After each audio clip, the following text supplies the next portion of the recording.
มาค่ะทุกคนแล้ววันนี้พวกคุณก็อยู่กับ Milk No Time แล้วนะคะและในคลิปครั้งนี้นะคะก็จะเป็นในส่วนของ No Time to Say อีกแล้วจ้าซึ่งสำหรับในครั้งนี้นะคะก็จะเป็น No Time to Say ในส่วนของอนิเมะของอิโตะจุนจิเช่นเดิมนั่นเองนะคะก็รู้สึกดีใจแล้วก็ขอบคุณทุกๆคนมากๆนะคะที่ยังคงให้ความสนใจอยู่แล้วก็อยู่ด้วยกันจนถึงทุกวันนี้นะแล้วก็มิวก็จะพยายามพัฒนานะคะแล้วก็ทำให้คลิปของตัวเองเนี่ยมีประสิทธิภาพแล้วก็มีคุณภาพที่ดียิ่งขึ้นไปนะแต่ว่าต้องขอโทษแล้วก็ขออภัยตรงนี้ด้วยเพราะว่ามิวทำคนเดียวทุกอย่างเลยตั้งแต่รีเสิร์ชนะคะแล้วก็นั่งวิเคราะห์แล้วก็อัดคลิปอะไรอย่างเงี้ยนะอาจจะแบบว่ายังไม่ได้ดูโปรเฟชชั่นอลขนาดนั้นแต่ว่าก็ทำอย่างเต็มที่ตามเท่าที่เวลามิวจะมีนะเพราะว่าก็ตามชื่อช่องเลยก็คือ no time นะคะก็คือเป็นคนที่ไม่ค่อยจะมีเวลานั่นเองนะซึ่งในส่วนของตอนนี้นะคะก็จะเป็นในเรื่องของรสไอศกรีมนั่นเองนะอยากที่จะพาทุกคนมาดูในตอนนี้เพราะว่ามีประเด็นที่น่าสนใจหลายเรื่องเลยแหละก็เดี๋ยวขออนุญาตสปอยเนื้อหาเล็กน้อยนะคะถ้าใครที่ยังไม่เคยดูนะคะสามารถไปดูได้ในช่อง Netflix นะคะเดี๋ยวมิวจะหยิบยกในทีละตอนมาร่วมพูดคุยกันนะคะไปกันเลยดีกว่าเนาะซึ่งเขาก็เปิดเรื่องมานะคะโดยการที่มีรถไอศครีมที่สีสันละลานตาแบบนี้นะมาจอดอยู่ที่หมู่บ้านหนึ่งนะคะแล้วก็มีเด็กๆเยอะแยะเต็มไปหมดเลยวิ่งมาเพื่อที่จะมาซื้อไอศครีมจากรถไอศครีมคันนี้นะคะเราจะเห็นได้ว่ารถไอศครีมเนี่ยอาจจะมีหน้าตาที่ประหลาดไปเล็กน้อยนะแต่ว่าก็ยังคงสีสันสดใสสามารถดึงดูดเด็กๆนะคะให้มาซื้อไอศครีมนะคะซึ่งก็มีการซื้อแจกจ่ายไปนะคะมีหลากหลายรสชาติเลยแล้วก็เขาก็จะฉายฉากหนึ่งนะคะให้เห็นว่ามีพ่อลูกอยู่คู่หนึ่งนะคะที่กำลังยืนดูอยู่ห่างๆเนาะแล้วก็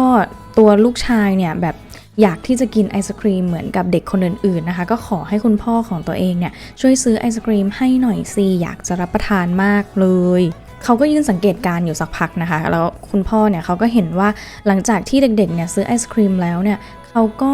มีการพาเด็กๆทุกๆคนนะคะไปนั่งรถเล่นนะคะรอบเมือง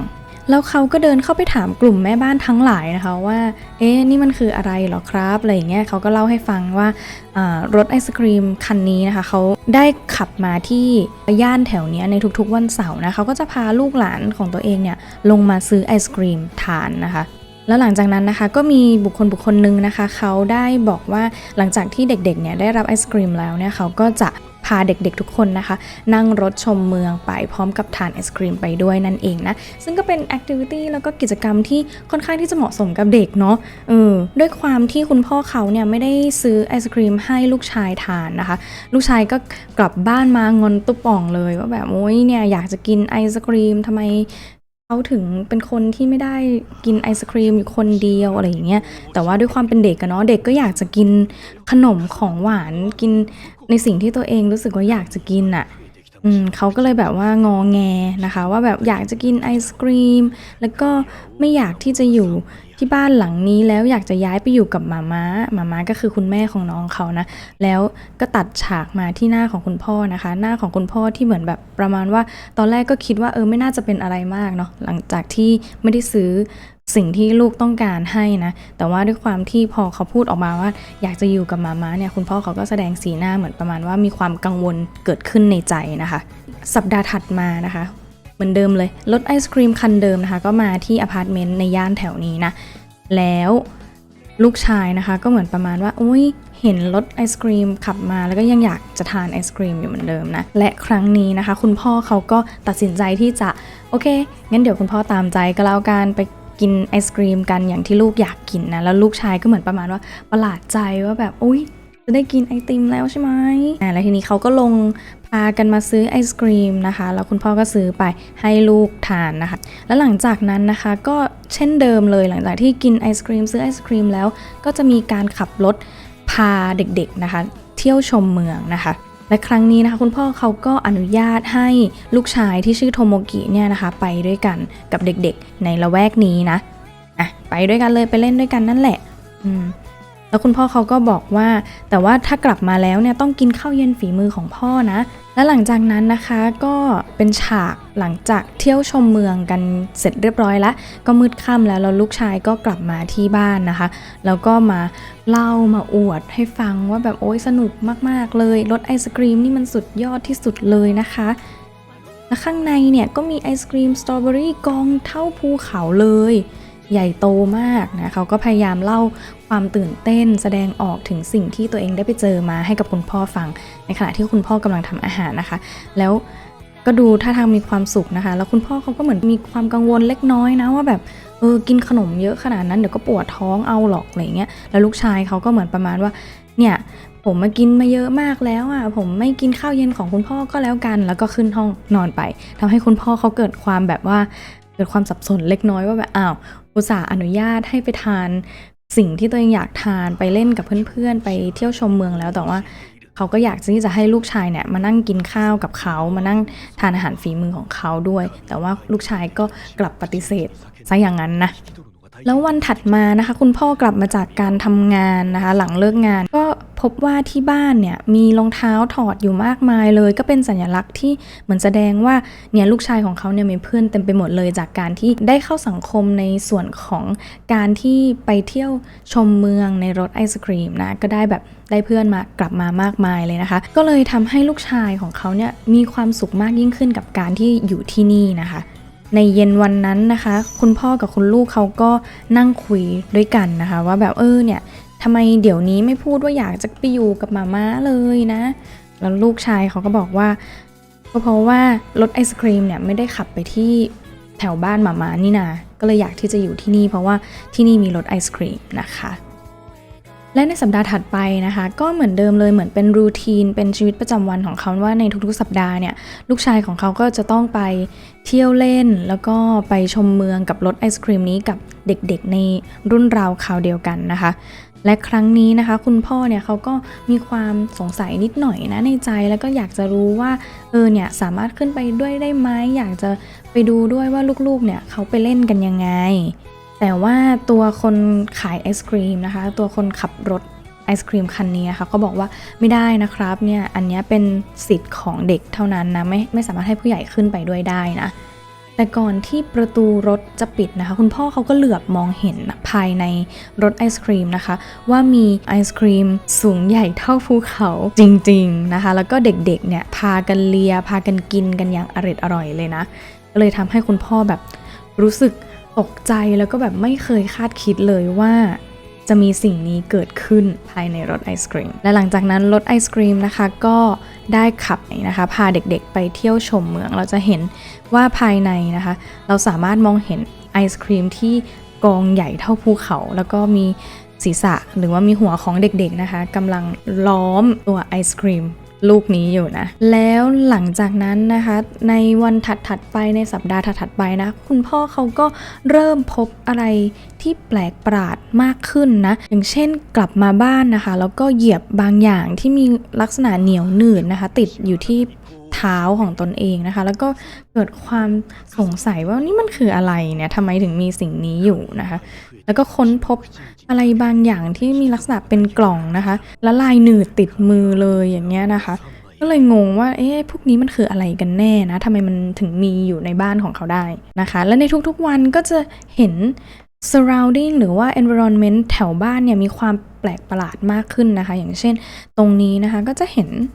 ลักษณะอะไรบางอย่างที่มันคล้ายๆกับของเหนียวหนืดที่วางอยู่ตรงนี้นะซึ่งมันไม่ควรที่จะมีใช่ไหมทุกคนกลับมาบ้านก็เช่นเดิมเหมือนในทุกๆครั้งที่เขาจะพบว่าโทโมกิลูกชายของเขาเนี่ยจะมักจะเล่นกับเพื่อนที่บ้านนะคะแต่ครั้งนี้นะคะมันผิดแปลกไปคุณพ่อกลับมาบ้านพบว่าน้องโทโมกิเนี่ยกำลังเลียไอศกรีมนะคะก้อนใหญ่เท่าภูเขาอย่างอร่อยเลยแล้วก็น้องเขาก็พูดขึ้นมาว่าเคนอิจิคุงรสวานิลาส่วนไดซุเกะคุงกลายเป็นโยเกิร์ตแช่แข็งแล้วก็ตัดมาเป็นฉากนี้ที่เห็นว่าเพื่อนๆของเขานะคะมีลักษณะเหมือนกำลังละลายลงไปนะคะคล้ายกับไอศกรีมนะคะแล้วก็จะเห็นเสื้อผ้าของเด็กๆนะคะวางกระจายอยู่แล้วก็มีลักษณะของเหลวที่เป็นคล้ายกับไอศกรีมนะคะหลากหลายรสชาติเลยว้าว แล้วน้องนะคะก็สังเกตว่าคุณพ่อกลับมาแล้วก็ได้บอกคุณพ่อว่าเนี่ยเพื่อนๆละลายกันหมดแล้วครับแล้วก็รสชาติแบบดีมากๆเลยแล้วคุณพ่อก็เข้าไปห้ามน้องโทโมกินะคะว่าแบบอย่าทำแบบนี้นะลูกโดยการที่พยายามที่จะดึงตัวน้องออกไปให้ห่างจากตัวไอศครีมนะคะแล้วก็กลายเป็นว่าทำให้ตัวน้องโทโมกินะคะคอขาดว้าวแล้วคุณพ่อก็ตกใจมากไม่ใช่แค่คุณพ่อนะมิวก็ตกใจว่าแบบเอางี้เลยนะแล้วหลังจากนั้นอนิเมะเรื่องนี้นะคะก็ตัดมาเป็นที่ฉากของรถไอศครีมนะคะแล้วอนิเมะเรื่องนี้ก็จบลงแต่เพียงเท่านี้นั่นเองค่ะสำหรับในส่วนต่อไปนะคะมิวก็จะพาทุกคนมาร่วมพูดคุยกันในส่วนของมีนิ่งแล้วก็นัยยะนะคะว่าทำไมเขาถึงดีไซน์ตัวอนิเมะออกมาเป็นประมาณนี้ทำไมถึงใช้ชื่อตอนในเรื่องของรถไอศกรีมในจุดแรกเลยนะคะที่มิวอยากจะพูดถึงนะคะจากบริบทของเรื่องนี้นะคะเราจะเห็นได้ว่าเนื้อเรื่องคร่าวๆอะค่ะก็เหมือนเป็นการแสดงออกแล้วก็บ่งบอกว่าตัวคุณพ่อกับลูกชายเนี่ยค่ะเขาอยู่ด้วยกัน2คนเนาะก็เหมือนเป็นการสื่อออกมาว่าเขาเนี่ยมีการแยกกันอยู่กับภรรยานะคะด้วยความที่น้องเนี่ยเขามีการโวยวายว่าแบบว่าพ่อเนี่ยไม่ตามใจก็เลยอยากที่จะย้ายไปอยู่กับมาม่าทำให้ตัวคุณพ่อเนี่ยเขาเกิดความทุกข์ใจมันเป็นการบ่งบอกแล้วก็แสดงออกมาว่าตัวคุณพ่อเนี่ยเขาไม่สามารถที่จะควบคุมเด็กในความดูแลของตัวเองได้อะค่ะแล้วเขาก็เกิดความรู้สึกที่ไม่ค่อย comfortable ภายในใจเนาะเพราะว่าด้วยความที่เขาแยกกันอยู่กับภรรยาใช่ไหมคะแล้วลูกชายของเขาเนี่ยอยู่ในความดูแลของเขามีหน้าที่ที่จะต้องดูแลแล้วก็ปกครองตัวลูกชายของตัวเองแต่ว่าตอนนี้เขาไม่สามารถทำได้จนถึงขนาดทำให้ตัวเด็กอะค่ะปากพูดออกมาว่าเนี่ยไม่อยากจะอยู่กับพ่อแล้วอยากจะอยู่กับแม่นะคะเพราะว่าคุณพ่อไม่ได้ตามใจนั่นเองเกิดความไม่พึงพอใจว่าเนี่ยถ้าอยู่กับพ่อเราเป็นแบบนี้เนี่ยไปอยู่กับแม่ดีกว่าอย่างนี้นะคะซึ่งตัวคุณพ่อเขาเนี่ยค่ะก็คงมีความรู้สึกว่าไหนๆเนี่ยลูกชายอยู่กับตัวเองแล้วอ่ะก็อยากจะให้เขาอยู่กับเราอย่างมีความสุขไม่ได้อยากให้ตัวลูกชายเนี่ยมีความรู้สึกว่าไม่อยากจะอยู่กับเขาอีกต่อไปนะคะมันก็เลยเกิดเป็นไดอะล็อกอันใหม่นะคะแบบใหม่ที่คุณพ่อเขาตัดสินใจที่จะทำนะคะในครั้งถัดไปก็คือเขาเลือกที่จะตามใจลูกชายของตัวเองละโดยการที่เขาจะซื้อไอศกรีมให้นะคะแล้วก็ปล่อยให้ลูกชายของเขาเนี่ยไปเล่นกับเพื่อนๆด้วยนะคะซึ่งมันเป็นการตามใจโดยที่เขาไม่ได้เข้าไปควบคุมดูแลนะคะเป็นการปล่อยให้ตัวลูกชายของเขาเนี่ยไปเล่นกับเพื่อนๆเพียงลำพังนะคะซึ่งสิ่งนี้นะคะมันก็เป็นผลค่ะมันทำให้ตัวลูกชายของเขาเนี่ยละความสนใจในเรื่องของการที่อยากที่จะย้ายไปอยู่กับคุณแม่ของเขามันทำให้ตัวโทโมกิเนี่ยมีความรู้สึกที่จะอยากอยู่ที่นี่ต่อนะคะแต่ว่าการที่เด็กอยากที่จะอยู่ต่อเนี่ยมันไม่ใช่เป็นการอยู่ต่อด้วยความเต็มใจหรือว่าด้วยความอยากที่จะอยู่กับคุณพ่อนะคะแต่ว่ามันเป็นการอยู่ต่อโดยที่มันมีสิ่งเร้าสิ่งนั้นนะคะคอยดึงรั้งให้อยู่ในจุดนี้นั่นเองแต่จริงๆแล้วนะคะคุณพ่อเขาก็พยายามที่จะทำหน้าที่เป็นคุณพ่อที่ดีนะคะโดยการที่อยากที่จะเข้าไปดูว่าสถานการณ์ที่ลูกชายของเขาเนี่ยกำลังอินทูอยู่มันเป็นประมาณไหนนะคะมันมีความอันตรายไหมมันมีสิ่งที่ผิดปกติหรือเปล่าแต่ว่าตัวเขาเนี่ยไม่สามารถทำได้นะคะมันก็เป็นการแสดงว่าตัวคุณพ่อเขาเนี่ยไม่ได้มีความเด็ดขาดในการที่จะเข้าไปดูแลนะคะทั้งที่จริงๆแล้วมันเป็นหน้าที่ของเขานะที่เขาที่จะต้องรับรู้ว่าสิ่งที่ลูกกำลังทำอยู่สิ่งที่ลูกกำลังหลงไหลอยู่เนี่ยมันคืออะไรแต่อนิเมะเนี่ยก็เหมือนแบบพยายามทำให้ตัวคุณพ่อเขาเห็นแวบๆแล้วนะว่าปัญหาที่แท้จริงมันคืออะไรซึ่งตัวคุณพ่อเขานะคะเขาก็ทำได้แค่เพียงตกใจแต่ว่าเขาไม่ได้เข้าไปแก้ปัญหาหรือว่าเข้าไปห้ามปรามอะไรยังคงปล่อยให้ลูกชายของตัวเองนะคะไปกับรถไอศกรีมอย่างนี้ในทุกๆอาทิตย์นะซึ่งกว่าที่เขาจะรู้ตัวว่าเขาควรที่จะต้องแก้ปัญหานะคะมันก็ค่อนข้างที่จะล่าช้าแล้วก็สายเกินไปแล้วนะเพราะว่าน้องโทโมกิเนี่ยเขาถูกมอมเมาด้วยสิ่งเร้าที่เขาสนใจเนี่ยจนไม่สามารถกูกกลับได้แล้วอะค่ะน้องเขามีความหลงไหลแล้วก็ยึดติดอยู่กับสิ่งนี้แล้วการที่เขาเลือกใช้ไอศกรีมนะคะมันก็เปรียบเสมือนกับสิ่งที่สามารถยั่วยุกลุ่มบุคคล ตามวัยอะค่ะซึ่งในอนิเมะเรื่องนี้นะคะเขาใช้ตัวเด็กนะคะเป็นตัวขับเคลื่อนเรื่องราวใช่ไหมเขาก็เลยเลือกที่จะใช้ไอศครีมที่มีสีสันสดใสมีรสชาติที่อร่อยนะคะมาเป็นสัญลักษณ์ในการแสดงว่านี่คือสิ่งที่สามารถเร้ายั่วยุทำให้กลุ่มบุคคลนี้นะคะหลงไหลแล้วก็คลั่งไคล้จนไม่สามารถที่จะถอนตัวออกมาจากสิ่งจริงนั้นได้ถ้าหากว่าไร้การชี้แนะหรือว่าคำแนะนำจากคนที่มีประสบการณ์กว่านะคะและสัญลักษณ์ที่เขาใช้ในเรื่องของการละลายลงไปนะมันก็เปรียบเสมือนว่าเป็นการที่เด็กๆอะค่ะมีการถล่ำลึกลงไปจนไม่สามารถถอนตัวได้แล้วมันไม่สามารถกู่กลับได้แล้วมันก็เหมือนกับสิ่งที่ละลายลงแล้วยากที่จะกลับคืนสู่สภาพเดิมหรือว่ากลับคืนสู่ในสภาวะที่เป็นของแข็งนั่นเองนะมันก็เหมือนกับการที่เราได้ลิ้มรสไอศครีมนะคะในตอนที่ยังเย็นอยู่เนาะในตอนที่มันยังเย็นอยู่รสชาติมันก็อร่อยใช่ไหมแต่พอวันที่มันละลายลงไปเนี่ยค่ะรสชาติที่ควรจะอร่อยเนี่ยมันก็ไม่ได้อร่อยอย่างที่เคยเป็นมันก็เปรียบกับความสุขของคุณพ่อที่ควรจะมีนะคะในตอนที่ลูกชายของตัวเองเนี่ยยังไม่ได้ถูกมอมเมาด้วยสิ่งนี้นะคะแล้วก็จริงๆแล้วนะคะถึงแม้ว่าคุณพ่อเขาจะอาจจะรู้สึกแย่รู้สึกเจ็บปวดไปบ้างจากการที่ถูกลูกต่อต้านนะคะแต่ว่าถ้าเด็กเนี่ยได้รับการปลูกฝังชี้แนะนะคะว่าสิ่งใดควรที่จะ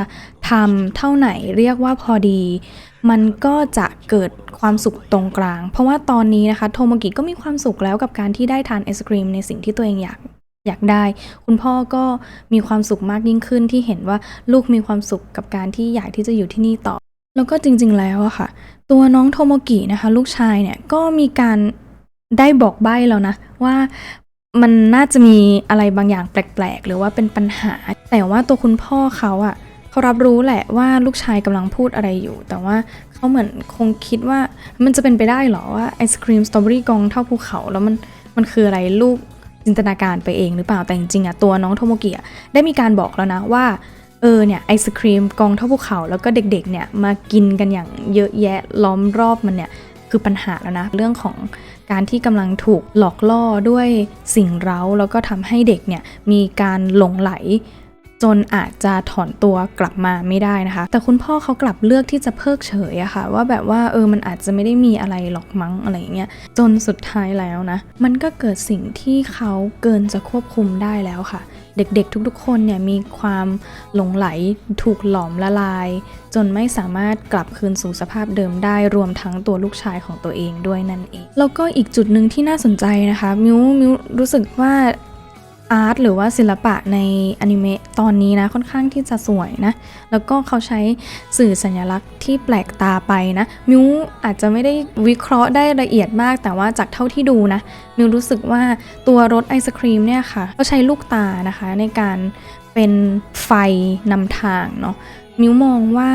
การที่เขาเลือกใช้ลูกตาเนี่ยนอกจากที่ว่ามันจะทำให้เรารู้สึกว่ารู้สึกแปลกๆรู้สึกน่ากลัวแล้วเนี่ยมันก็เหมือนกับเป็นการบ่งบอกว่าเขาเนี่ยจะคอยจับตาดูนะคะว่าการดูแลของผู้ปกครองน่ะเป็นยังไงถ้าผู้ปกครองดูแลได้ไม่เต็มที่ดูแลได้ไม่ดีเนี่ยเขาก็จะทำหน้าที่ในการดูแลเองซึ่งการดูแลนั้นอาจจะเป็นในทางที่ดีหรือในทางที่ไม่ดีแล้วก็อีกอย่างหนึ่งนะคะจากภาพนี้นะเขาใช้แสงของไฟรถนะคะในเฉดสีที่เป็นเฉดสีที่แตกต่างจากที่มันควรจะเป็นเนาะปกติมันก็จะเป็นสีขาวๆส้มๆอะไรประมาณนี้ใช่ไหมถ้าเป็นรถทั่วไปแต่ว่าในครั้งนี้เขาใช้เป็นสีม่วงๆฟ้าๆนะคะสีเนี้ยแสงสีเนี้ยที่เลือกใช้ออกมานะคะมันแสดงถึงความไม่ธรรมดาค่ะเหมือนมี magical อะไรบางอย่างแล้วก็สีสันที่ออกมาเนี่ยค่ะมันก็เหมือนเป็นการบอกว่าเขาพร้อมที่จะมอมเมาเยาวชนหรือว่าบุตรหลานของท่านแล้วนะเพราะว่าเขาใช้สีที่ค่อนข้างที่จะสดใสนะคะก็สำหรับอนิเมะในตอนนี้นะคะก็ยกประเด็นที่ค่อนข้างที่จะน่าสนใจมากๆเลยทีเดียวนะมันเป็นในส่วนของการดูแลของผู้ปกครองนะคะต่อบุตรหลานต่อเด็กในความปกครองของตัวเองนะคะแล้วก็ความคาดหวังความต้องการการเป็นที่ยอมรับในสถานการณ์ที่ครอบครัวไม่ได้มีความอบอุ่นนะ มันก็เลยเกิดเป็นทางแยกของการตัดสินใจนะคะว่าจะตัดสินใจอย่างไรเพื่อให้ตัวเขาแล้วก็ตัวลูกของเขาเนี่ยอยู่กันอย่างมีความสุขแต่ว่ามันก็สะท้อนออกมาเนาะว่าทุกๆการตัดสินใจเนี่ยย่อมมีผลลัพธ์ที่ตามมานะคะแล้วก็สำหรับคลิปครั้งนี้นะคะก็ขอจบแต่เพียงเท่านี้ก็แล้วกันนะและทั้งหมดที่มิวพูดมานะมันก็เป็นความคิดของมิวเพียงคนเดียวนะคะถ้าหากว่ามีจุดไหนที่ขาดตกบกพร่องไปนะคะแล้วมีใครอยากที่จะเสนอแนะหรือว่าอยากจะร่วมแชร์ความคิดเห็นนะคะก็สามารถคอมเมนต์ไว้ด้านใต้นี้เลยนะคะแล้วก็สำหรับครั้งหน้านะคะมิวจะหยิบยกตอนไหนมาร่วมพูดคุยกันเนี่ยก็อยากให้ทุกคนนะคะช่วยกันติดตามนิดนึงนะเป็นกำลังใจให้กับมิวในการทำคอนเทนต์ในครั้งต่อไปนะคะแล้วก็ฝากกดไลค์กด subscribe ให้กับมิวด้วยนะคะแล้วก็เดี๋ยวเรามาเจอกันใหม่ในครั้งหน้านะคะขอบคุณทุกคนมากๆนะคะที่มามีความสุขในการวิเคราะห์ดูอะไรหลายๆอย่างด้วยความคิดมากไปพร้อมกับมิวนะก็เดี๋ยวเจอกันในครั้งหน้าค่ะบ๊ายบายนะบ๊ายบายค่ะ